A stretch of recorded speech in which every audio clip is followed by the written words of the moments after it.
GR3X is probably one of the most hyped and talked about street photography cameras over the past year.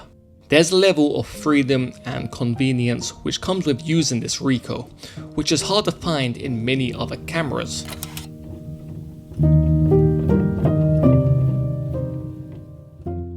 So I've been using this Ricoh GR3X for the past 6 months since I picked it up, and mostly for street photography here in London and while traveling too.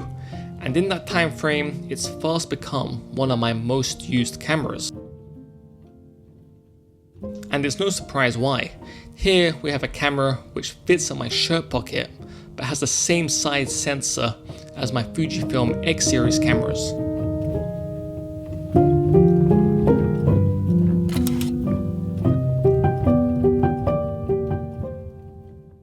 This is the main reason why anybody gets this camera in the first place, is the size. Normally with a camera this size, you're getting a small sensor and that directly impacts the image quality. The impressive thing Ricoh have done is they've got a large sensor inside the camera body this small. In this Ricoh GR3X, we have a 24 megapixel APS-C side sensor. Just for comparison, their X-T4 has a 26 megapixel APS-C sensor. Now, after reviewing photographs I've taken with this camera for the past couple of months, I've been really impressed with the quality of photos I've been able to capture. For me, the Fujifilm is still better, but it's really close. And more importantly, I can edit these files pretty much the same way I edit my Fujifilm files, so I don't have to change my workflow and how I edit photos. So with this Ricoh, you're able to capture photos you'll normally take on larger cameras like Fujifilm's X series, but inside a much smaller package which you can pretty much bring anywhere. Now on that very point, there are places and times where you can't or shouldn't bring a large camera out with you. For example, if you're traveling, it's nighttime, you don't really know the area, it feels a bit shady, you may not want to be walking around with a large DSLR which is going to be immediately visible to everybody. Or in some places like stations and shopping centers, normally if you're walking around with a large camera, security will stop you and tell you to stop taking photos. But with this thing, you pretty much go unnoticed. To be honest, this camera actually looks like a cheap point and shoot, and when you're using it, people will just think you're a clueless tourist walking around taking photos, which is probably one of the best things about this camera. Furthermore, for those times where you're going on a walk around your neighborhood, going to the supermarket, and you don't want to bring your big camera with you because you're not specifically going out to shoot. But with this Ricoh, you can just slip it in your pocket. If you see something interesting, you can capture it. If you don't see anything, it won't slow you down and you'll hardly notice that you even brought it with you. This is also my backup camera when I travel, again for the same reasons. Hardly takes up any space in my bag, and if anything was to happen to my Fujifilm cameras, I can still take great photos with this camera. On a quick side note, if you do like the look of the photos in this episode, they were all edited using my preset pack, which is currently on sale, and also helps support this channel.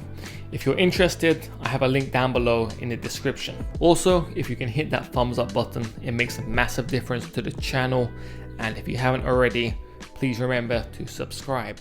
As for using and holding this camera, it's pretty lightweight, easy to hold in the hand.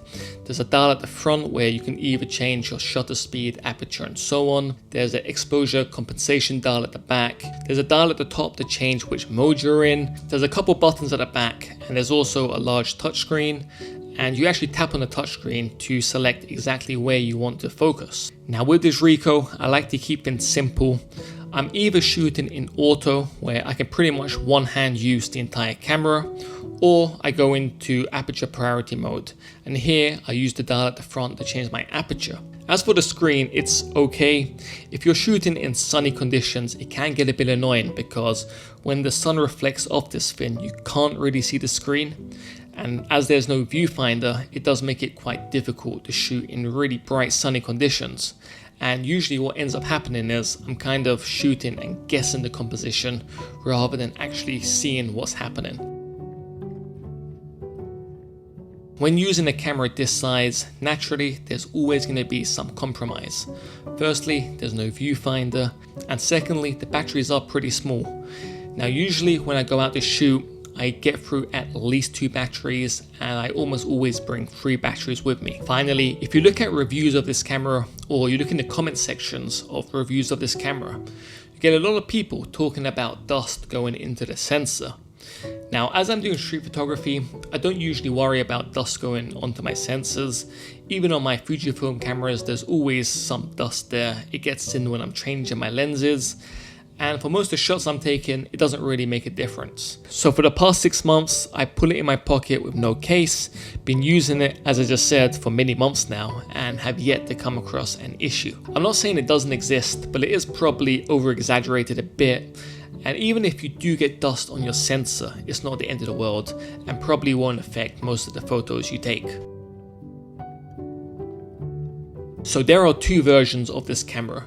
The Ricoh GR3, which has a wider angle lens, and this Ricoh GR3X, which uses a 40mm lens. So before picking up this camera, I did try the GR3, and I ended up preferring the 40mm focal length on the 3X. But the focal length and which of these 2 cameras you decide upon is purely a personal choice. Whatever focal length you prefer using, go for that one. For me, I just prefer using this 40mm lens.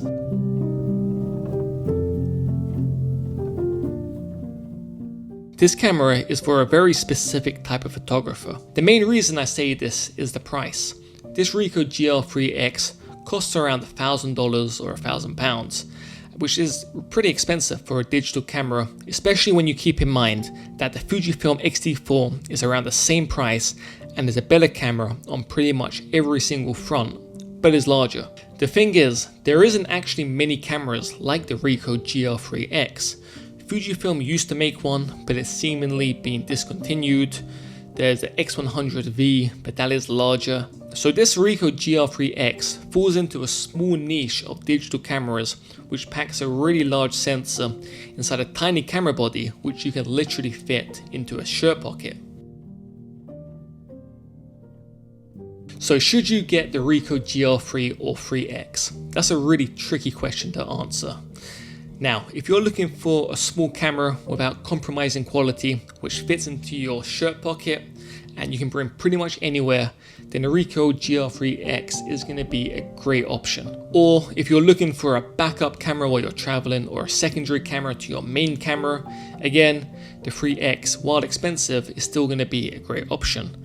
Now for me, it all came down to the size. I was deciding between the X100V and this Ricoh. And the X100V was just too large for what I wanted it to do. With this Ricoh, I'm able to pull it in my pocket, not think about it.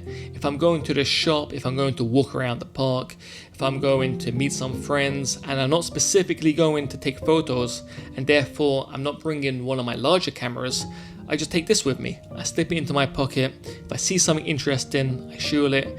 If I don't really notice it's on me, so it's not slowing me down. And for that reason, for me, it's worth it. Also, as photography is my job, whenever I'm walking around, I don't want to miss out on taking a photo because I don't have my camera on me. So with this fin, it's always on me. If I see something interesting, I capture it. However, for the same price, if not cheaper, you can get better cameras which are far more flexible and, to be honest, will give you a lot more in terms of photography. For example, the X-T4, around the same price, you can do so much more with that camera. Or the X-T30 Mark II, X-C4, any of those smaller, cheaper Fujifilm cameras, again, would probably take better photos, are going to take better video. You're able to switch the lenses, you can do so much more with those cameras. The main and only reason you should be looking to pick up a Ricoh is if you want a camera this size. Also, if you're new to photography, I wouldn't recommend this camera as your first camera. Instead, I'd go for a cheaper Fujifilm, Canon or Sony camera. Learn about photography, work out what my favorite focal lengths are and so on, rather than starting out on a camera like this. So to wrap this up, the Ricoh GL3X has been great for my photography.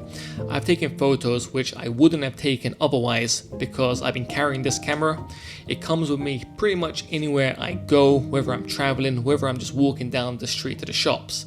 And for that reason, for me, it's worth it. Whether this camera is right for you is down to what you prioritize as a photographer. But for me, I've loved using this camera and will be using it for months and years to come.